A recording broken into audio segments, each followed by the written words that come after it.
Jason Swain, for the adjustments you clearly made at the big meeting last night or this morning, whatever it was. Because these are more uplifting, hey, the boys are backing down, as opposed to the songs bringing people on and off yesterday. They were like, screw you, drop the mic and go. Like, it was pretty dark. That was Thursday. That's Thursday's tone, and Friday is got it. So it's more of like, punish the guests on Thursday, but welcome the guests on Friday. Gotta give them something to look forward to. I like your approach. Ladies and gentlemen, let's see what kind of sweet dulcet tones they have in their back pocket for this guest. Ladies and gentlemen, Felicia!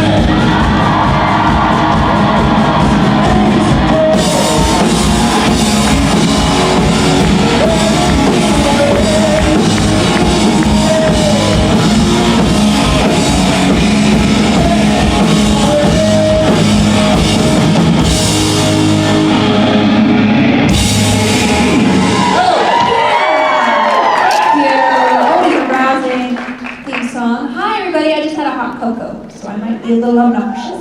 I'm off dairy, so I had almond milk, so it tastes like crap.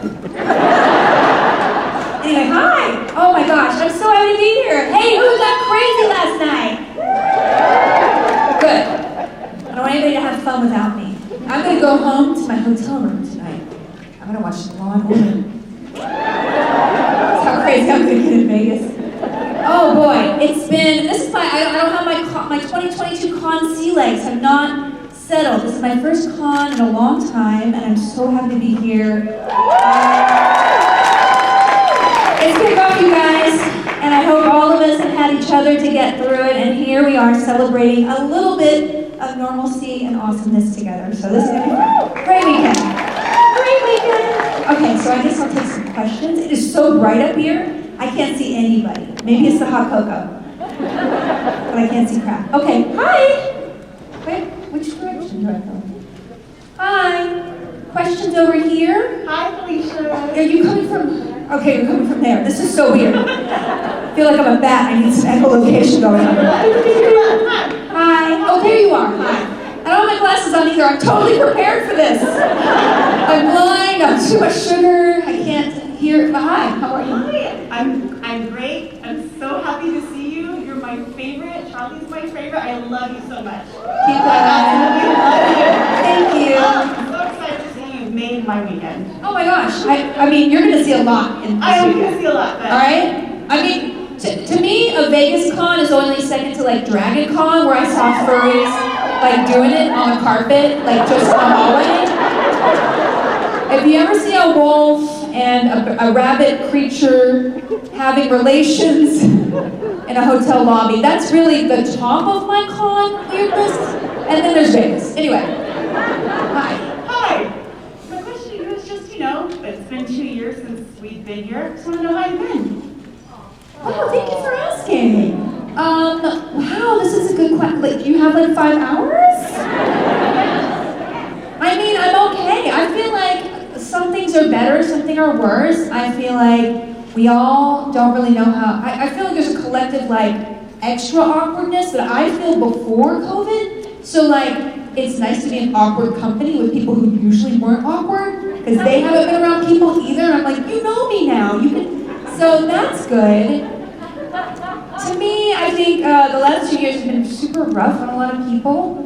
And my heart goes out to anybody who's just been having a rough mental journey, a mental health journey. I think we've all been on a journey, and some of them have gone to darker places than others. And some people might have, found some light in all the darkness. And all we can do is just learn what we learned from ourselves and keep going. So I guess I was able to be a little more grounded and not traveling and doing as much, and realize that less is more in life. I guess that's the one thing from COVID that I've learned, is that if you are satisfied, then you have enough in life, right? You need to be, if you can find that satisfaction where you are, then that's kind of like the root of where you can start to grow in a more happy place. And so I feel like I found that a little bit. And also spending more time with my family and seeing my kid grow up a little bit, being with her a little more, working a little less, has been really rewarding for me. And being in my house seeing people has been great. I've actually been in my element. I don't know if you knew this. About 14 years ago, I wrote a web series about a girl who wouldn't leave her house. So like, I'm living my moment. Why do we have to open up again? Anyway, it's not about me. It's been a lot. And so, yeah, thank you for asking. I could go on another 12 days, so let's not do that. All right, bye. Do I go over here now? Yeah. Hi. Hi. I'm a big fan. I watched you not only Supernatural, and then I realized when I watched Buffy the Vampire Slayer, I was like, oh my gosh, she's in that really good. Yeah. It seems like I keep going back to that haircut. I don't know what's going on. And then I also play a lot of gaming, and I like to play Fallout, and you were Veronica, my companion. I was Veronica, and I had a really overpowered pneumatic fist that would come out of nowhere and just bash a head off an ant. It sounds weird if you don't know this video game, but I said that sentence. Really sorry about that, but yeah, I'm pretty cool in that post-apocalyptic world. And I love music, so I would watch your, want to be my avatar, or date my avatar. Thank you. Wow, thank you for that. The thing about my question. No, you can keep going with the compliments. I haven't been out of my house, so keep going. Well, my question is I love your singing, so when are you going to come out with an album so we can buy it? Wow. I love that question. I just did a project where I did a lot of singing, and I don't know, I can't tell you what it is, but hopefully that will be out maybe next year. I love that idea. I did 3 music videos for the Guild, and then I did Dr. Horrible, which was amazing. That was a pretty good project. I would love to do more of that. I just, even though I just talked about like doing less, I still do too much. I'm writing. I have a couple of writing projects I'm doing now. I do a lot of twitching. I still would like to be an actor. I just do too much, and so I just need to sit down and focus on music as a priority. But actually, being in the sound booth recording music this week and having sheet music in front of me, I was so excited. And the composer was really excited because he's like, oh, all the other actors can't read music. I'm like, give me notes. I spent 10 years doing this. I'm qualified for once. I was so excited. So, I wouldn't rule it out. I certainly would love to do more performing overall, and that's kind of where I'm trying to figure out how to, after I scheduled myself with COVID, streaming video games like 10 times a week, which was so fun. I gotta figure out how to balance my life. But thank you. I know that at least one person would buy my album, and I appreciate it. Thank you. Hi, left side. What's up? Hello. So like I said, I love Charlie. She was the most sarcastic, just carefree, nerdy, love it all. So, but I know that her getting to come out of kind of the Alice in Wonderland when she was horrible, evil, badass Charlie, and then this little sweet Charlie, how fun was it to kick the crap out of Dean? You mean, okay, first of all, you mean Wizard of Oz, right? Alice in Wonderland? Because I want to see that spin-off. Sorry, Wizard of Oz. Because a grown-up Alice would be so hot, like, right? Is that creepy? No, that's creepy. Am I creepy? No, because we're talking about, because Dorothy was, let's not talk about anything I just talked about. Just like an adult version. Anybody ever play that video game, the Dark Alice? Right? Why is that on the show? What am I talking about? Anyway, what's your question? Oh yeah, it was fun to kick these ass. No, because here's the thing. I had to sit on his face. Like, I did something.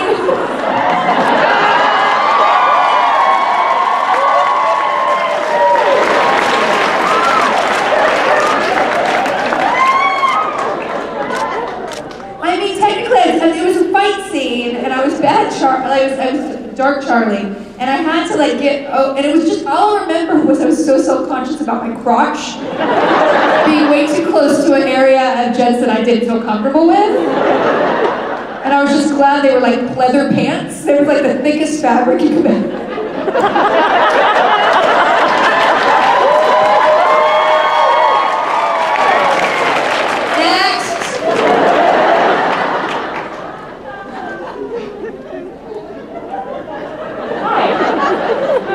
From crotch face. When performing, would you rather have your voice crack during the big note of the song, or would you rather forget your lines in the most important scene? Ooh, no, song. No, that's I have such anxiety. And my whole life now just, I don't know about anybody in this room, but my whole life now has just revolves around me trying to sleep. Just getting to sleep. More than anything, I just wish I could put a switch on the back of my head and just turn myself off. That would be, if you were like, could I have a superpower? Yeah, could I just let Will go to sleep, all right? So, my whole life revolves around anxiety before bed, and how to mitigate it, and how to avoid it, how to drug myself and or convince myself with meditation, and then take melatonin, and then take a zip. There's a lot of processes that I go through, and I'm still working on it. But my horriblest anxiety is for forgetting a line, like going to set and not having known that I knew have lines. That's my biggest anxiety dream. It's not a naked thing. I don't even think about naked enough to care about naked in a dream. I just, Next. My name is Alex. Hi. Hey, what's up? First of all, I wanted to get out of the way that Charlie as a character was like super instrumental in me like figuring out who I was and Oh, thank you. how much of who I was just liking women. So I wanted to bring that around to my two favorite redheads, Charlie and Rowena. Would you have loved to do more stuff with Ruth Connell in the show and follow the sort of the witchy sidekick? Yes. I mean, I would have loved to have done more all over. Like, I just feel like there were a lot of moments, especially, like, if I could go back and, like, have a magic wand of, like, what I could do, I mean, not die. But after that, it would have been so lovely to have see Apocalypse Charlie and Dean cement that relationship. Because for me, that was what really was the heart of, Charlie and Sam had a couple of amazing episodes, especially toward the end of OG Charlie's run. But there was such a relationship between Charlie and Dean, and I was just really regretful that they didn't have, there was a lot going on. There just wasn't room for Charlie and Dean to renew that relationship.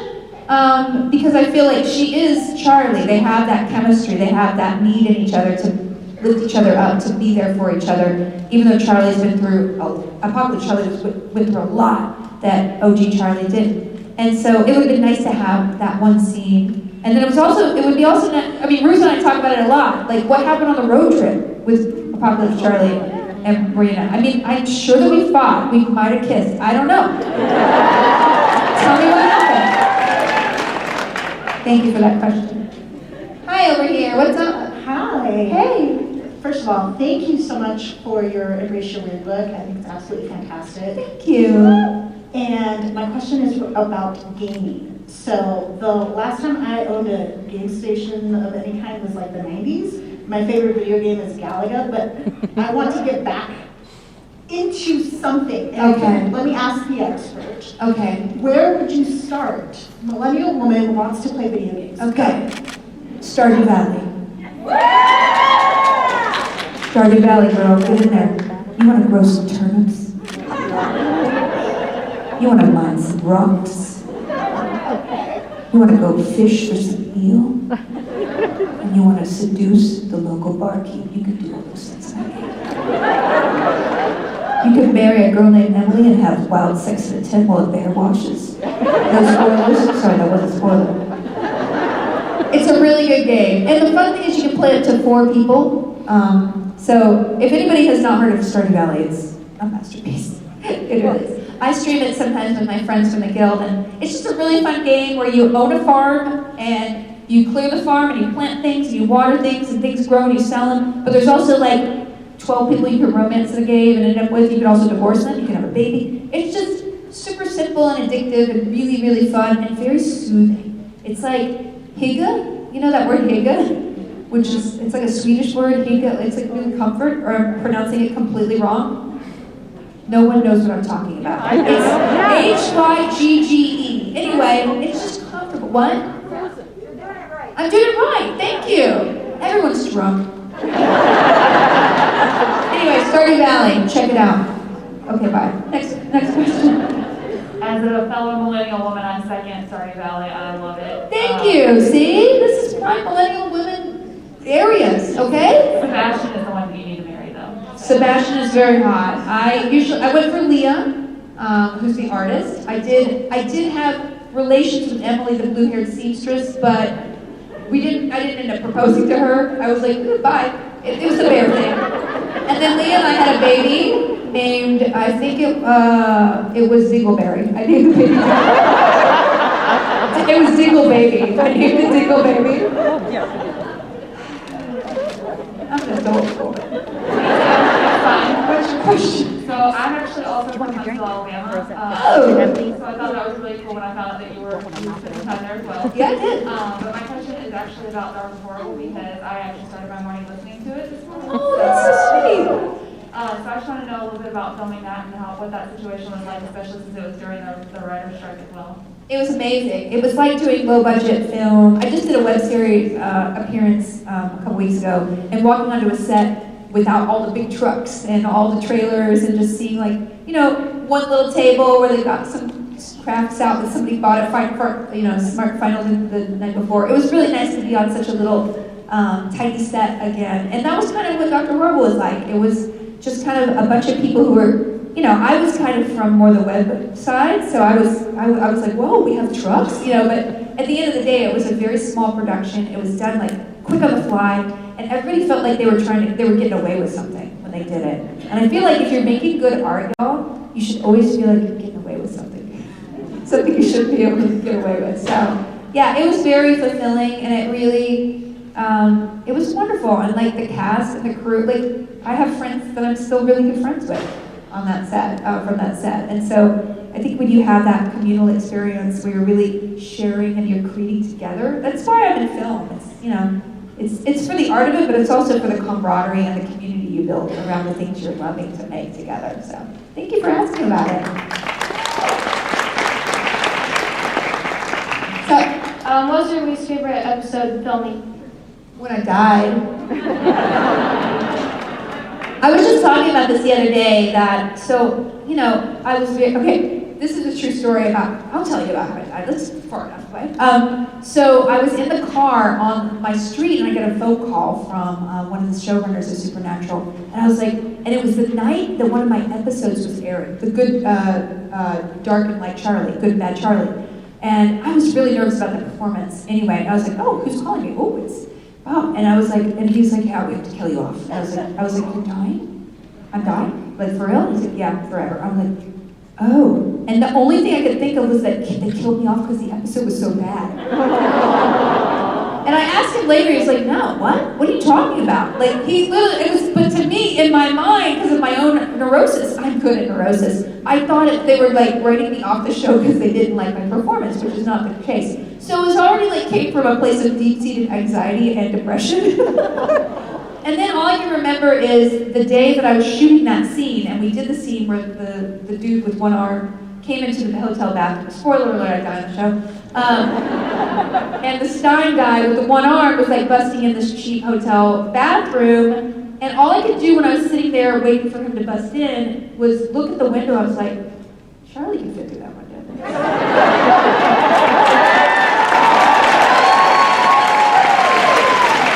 I measured it, and I was like, my hips can fit through here. This is easy. Just go. It's okay though. Honestly, it's just what TV is, and the wonderful thing is I got to play for 3 more years. I still got to come back, and that's the wonderful thing about being in Supernatural. You're always family, even if you're a dead corpse. Thanks for that question. Next. You're a dead corpse. What's up? I just want to thank you for being one of my inspirations. And, Thank you. Being this badass chick that can be yourself, especially Charlie. And over the years, that kind of motivated me to be myself finally. So I just want to thank you for that. Thank you for that. Thank you for encouraging other people. I think during COVID, it's why don't I just love my thigh? It's fine. It's a good thigh. What's the worst case that happened if I love this thigh? And I don't look at it every day I wish you were different. My thigh and I are really good friends now. It's amazing. What a change. Anyway, go on. Okay. I wish my hips would say that because my hip is hurting. But, Oh, I'm sorry. So my question is there any affirmation or quotes or poetry that you tell yourself when you are mentally down or you have this bad anxiety or any bad feelings? Oh, wow. That's a really, when I'm really anxious, and this is really weird, and this is what I do every night before I go to bed. You know how a windshield wiper like stops? So I imagine a windshield wiper going in a circle and stopping.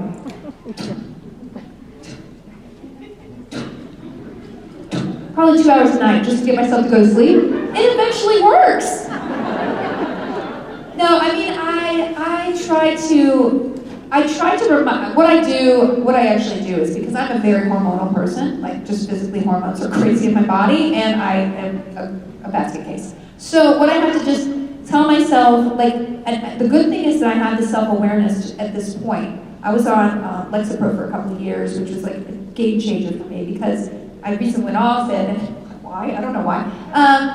But I am able now to identify when I'm spiraling and when I'm going to a place where it doesn't make sense that I'm doing that. I'll be like, wait, why? Okay. Oh, you're getting anxious about this. That's it. I mean, the other day I was so anxious about what happened to a friend that I couldn't sleep. I'm like, your brain is just looking for something to be anxious about. You don't even care about that person. Why are you anxious about what happened to him? This is bullshit. Sorry. Brain. And then my brain was like, okay, I'll let you go to sleep. So like, for me, it's just really being aware that you're in a moment and what's going on in your head is not reality. That's been the key to a lot of it, because I would believe myself too much, in a sense, sometimes. And so that's just my key. And the windshield wiper thing, which obviously was gangbusters. I mean, everybody's going to write that down. Okay, bye. Next!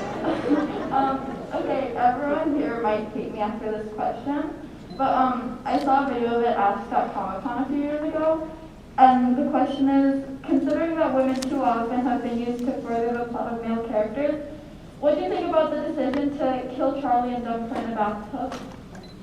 Like, do you think they could have found a better way to kill off Charlie? I mean... Or not to kill off at all? You trying to make a TikTok right now or something? No.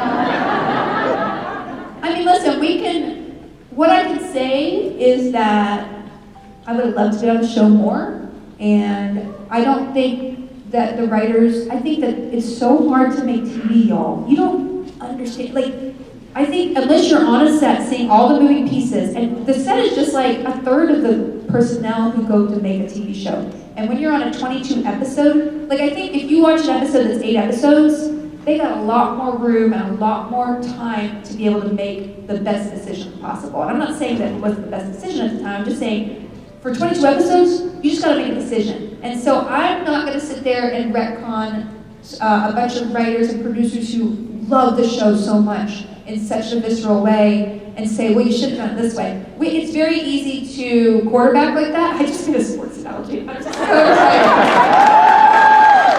Was that right? I wasn't quarterbacking. I'm like side quarterbacking. What is Armchair. Armchair. Armchair quarterbacking. Yeah, exactly. I mean, what I love is that fandom can keep people on track. And so you guys, I think probably your response to Charlie being killed off in that way, which is, you know, it is what it is, your response probably brought me back to the show. So that's the wonderful thing about fandom in this world now. Producers and writers, they want to do the best. Sometimes they have a point of view that might not resonate with a lot of people. You guys lifting your voices up and saying, hey, that's not cool, makes change happen. And that's wonderful when you have a show that actually listens to their fans. So, you know, there's always good for bad, and I'm not going to second guess. And yeah, it was pretty gross to put me in a bathtub, but it just was uncomfortable because I was covered in corn syrup. So anyway, so thank you for asking that question, and I feel like thinking along those lines is really relevant because the power that you have as a fan, if you're unhappy about that and feel like that, your voice matters, and letting it out there into the world and gathering strength can make a difference in stories, but also the world. So thank you for that.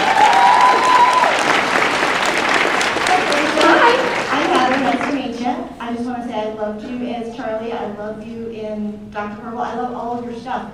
And because of that, I actually started watching Critical Role. They're pretty good. They're amazing. But because of that, I started watching Vox Machina. Oh yeah, the TV show, yeah. Yeah, and we just finished it. So my question to you is, I know that you had a little bit to do with it, but are we going to have a second season of that? And are you going to have a bigger role?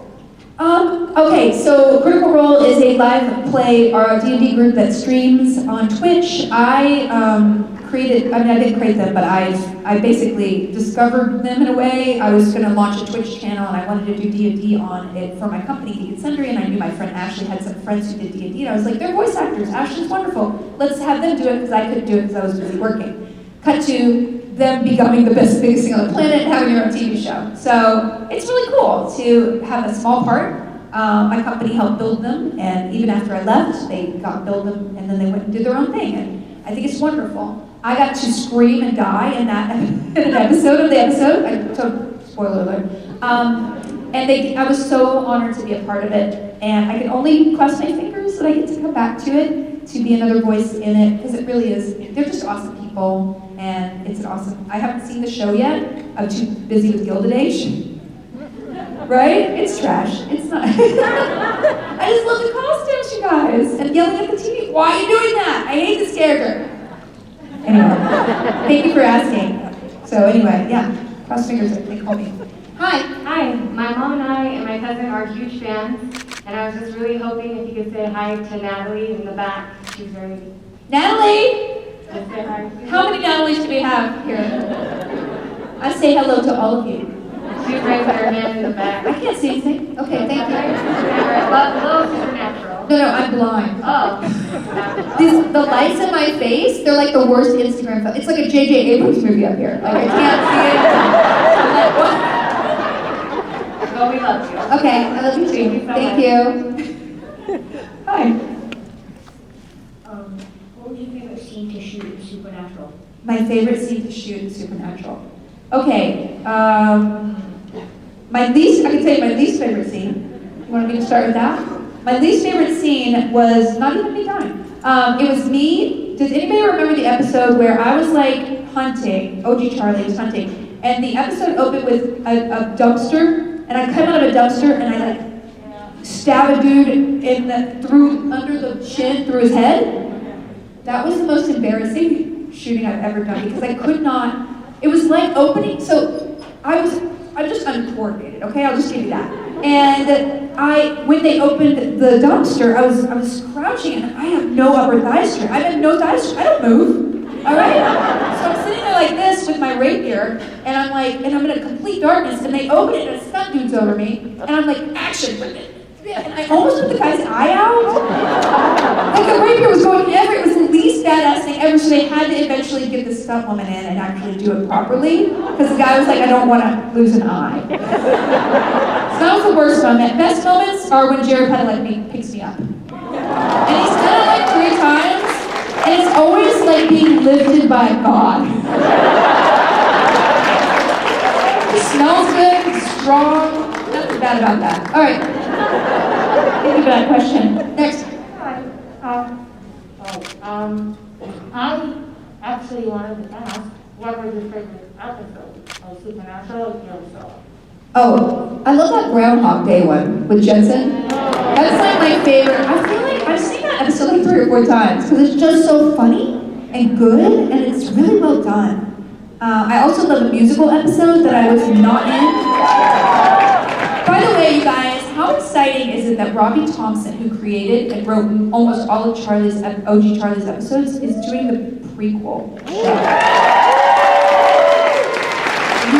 I mean, there isn't a better person, and he's so incredible, and he's such a lovely person. I just can't even, of course I can't be in it because it's pre-born Charlie, but hey, at the same time, maybe I look like my mom. Anyway. No, but it's really exciting for me just as a fan. I cannot wait to see what they do with it. Anyway, thank you for your question. Did we do it? I don't remember. Okay, what? Did you ask if I asked? Yes, you did answer my question. I answered, okay. I'm telling you, hot chocolate and almond milk, I want to barf. Hey, what's up? I'm Winter, and my question is, what is your top favorite series, like show, game? I love The Witcher more than anything. I love The Witcher so much, you guys. I have a podcast on The Witcher. I love Witcher and Bridgerton. Those are my 2. And my friend Tom Link and I both have podcasts on both of those shows. And I'm so lucky because the Netflix people saw and heard my podcast, and then they flew me to London to interview the cast. And I was like, and I've been around hot guys. I'm used to it. Nathan Fillion, You know, Jared and Justin, like, I'm immune, except Henry Cat was there.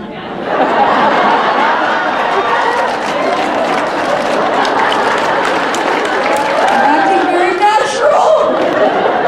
No, he's so cool. Just such a lovely person. And he has an accent. I have to say, he's got the accent. Like, almost. Nah, they're all really hot. Anyway. Thanks. All right, over here. I don't know. Hi, how you doing? What's up? I love you. Thanks. I know. Right? So Steve says here. Anyway, favorite scene is your first one, Walking on Sunshine. Fabulous. Anyway, my question is also about Critical Role. Are you going to come on and be a guest on their live show?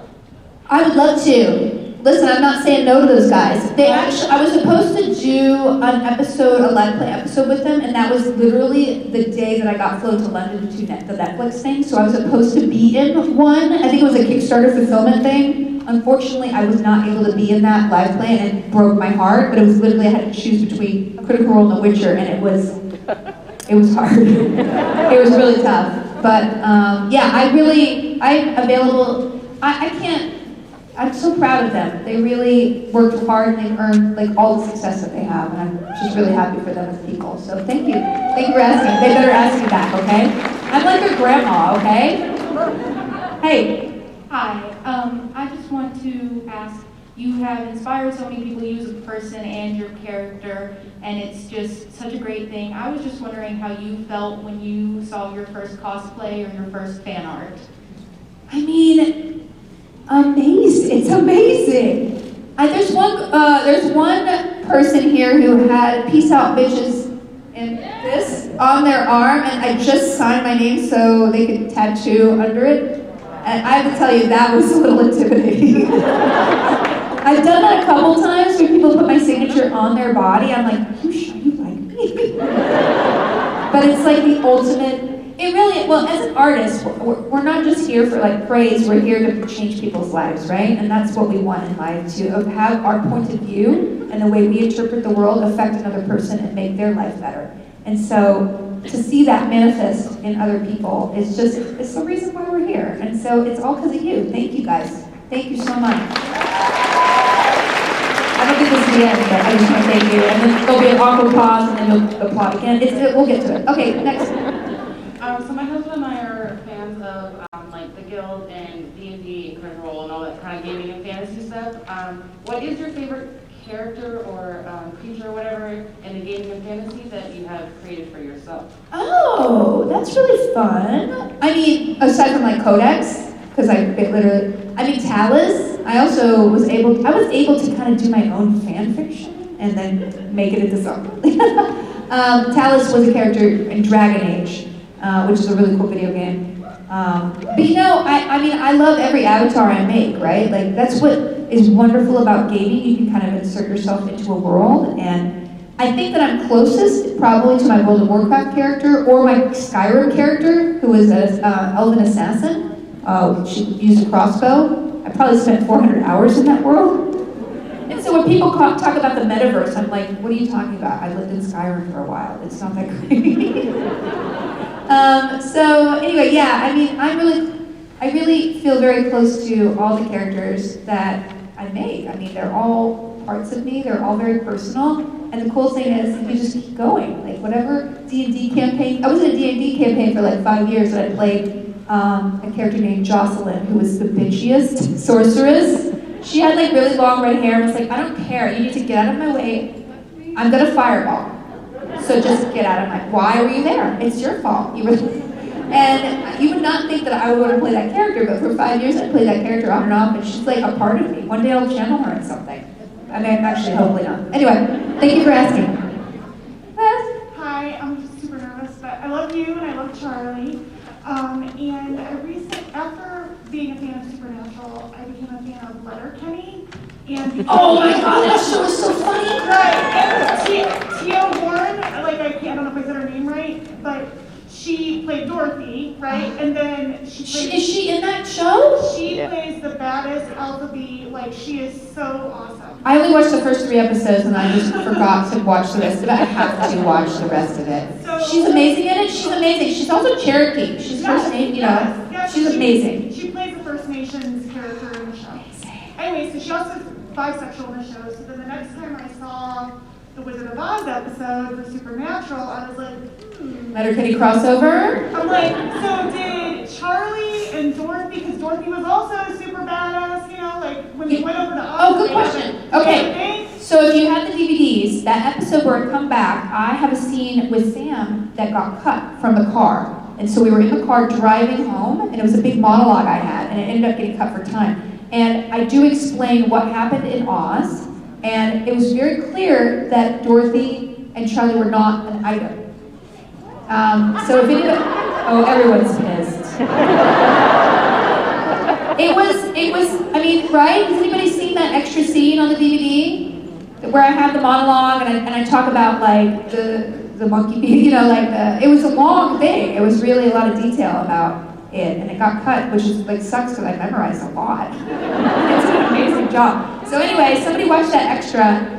If it's on the DVD, and just tell me. But yeah, it was really clear that we felt like sisters versus lovers in a way. And of course, that's not going to negate anything you guys have written and posted online. Okay, you do you. And since it got cut, it really isn't canon. So, all right, I'll give you that one. Okay, question. Hi, I love you in Eureka. Oh, thanks. I watched it again during quarantine, so I just wanted to know what you think Fargo and Holly got up to after the series finale. I mean, first of all, okay, Holly, I play a scientist named Holly, and she's really, really cool and neurotic, and, cute, and she has very cute outfits, like anthropology outfits, which I always liked. And so she died. Spoiler alert, she dies in there. I mean, everybody loves killing me, because nobody in Hollywood will put a ring on it, okay? Screw Hollywood. Anyway, so I died in that.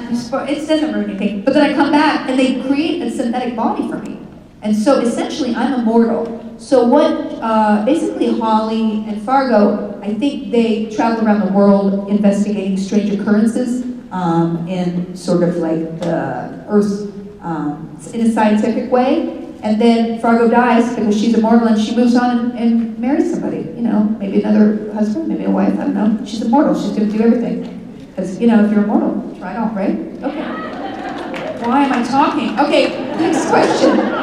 So you said earlier what you would like to see between Apocalypse Charlie and Dean. I'm curious if OG Charlie came back. Were there any scenes you would have loved to do, like specifically in mind with? Yes, I wanted OG Charlie and Cass to get. I mean, so basically, I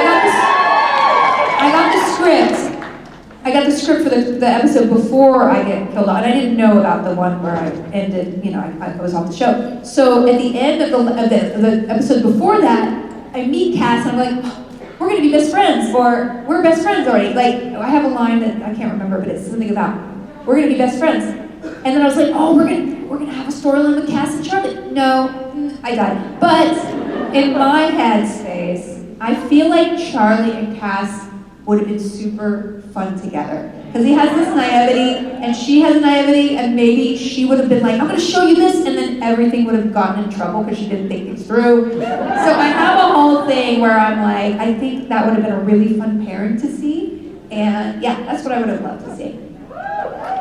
Thank you. Question. Hi, it's me again. So, wow, we're already rotating. Great. Yes, I know. Guys, get up there and ask a question. Oh, probably you can't now. Okay. I'm actually wondering about your daughter, how old she is, and if she actually watched any of the stuff that you have done, and how she sees you. If, you know, like, my mom is great at acting, or she doesn't even know you act, or... So my daughter just turned 5? Is that crazy or what? Right? I remember somebody reminded me that 5 years ago I was on stage at Burbank and I was like 7 months pregnant, and I was but I was hiding it still, and nobody knew that I was still pregnant, but I was like 7 months pregnant. Yeah, it's amazing. She just turned 5. I don't want her to be an actor more than anything in my life. I don't want her to have that soul-crushing, appearance-based judgment of who she is. She is not a kid to, you know, she's not the kind of kid who's going to pose really well with a camera. And she is one who will be like, Mama, I'm writing a movie. Say action, and she'll go. So like, and she really into Playmobil right now, and she's like, we're gonna make a movie, Mom. So I feel like she's more of a writer-director type, which I'm like all about encouraging. So I don't tell her what I do necessarily, but I do say, now I've started to creep in like, oh yeah, I have some writing work today, and I get to do some acting work later, and I'm doing a voice acting work later. But I always emphasize that I'm not only an actor, I do other things. I get to do, I'm going on a work trip to meet people. And because to me, acting is already soul crushing. I can't let her do it as a child. But if she decides to do that later in life, I already have a savings account for her braces. So I'm ready to help her in any way she can. I have to get Invisalign. Anybody have Invisalign, by the way? Is it okay? Can we talk later? Alright, because I have to get them because my teeth are crowding. That's what happened with, that's the one thing in COVID, I started grinding my teeth really badly. Hey, anxiety, another side effect, yay! And so now my teeth are crowded and I have to get Invisalign. Anyway, love to talk. Okay, question? Hi. When acting, do you play a character or do you become a character? What are you, a professor? Actually, I am.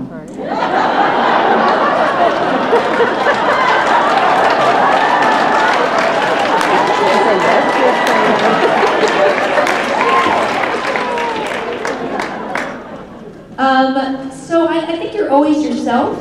I can't imagine unless you're extremely talented or psychotic that you think you're another person. Not psychotic, I think it's so judgmental. To me, my best acting is when I know my role really well and it's not me, it's an aspect of me that is something I don't get to play in real life.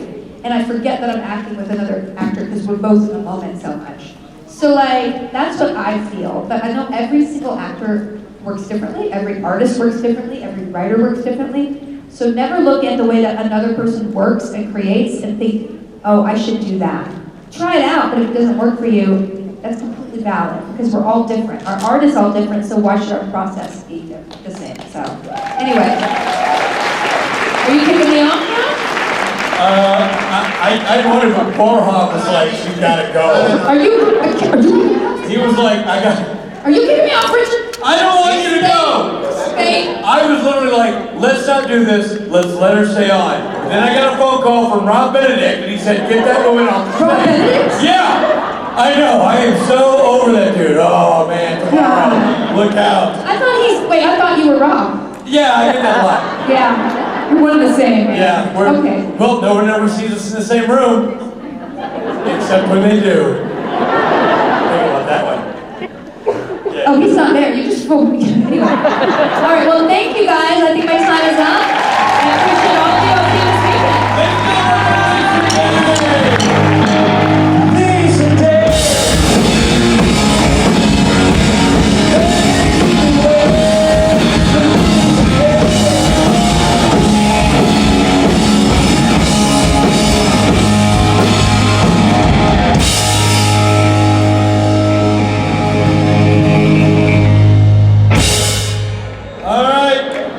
this Intermission time.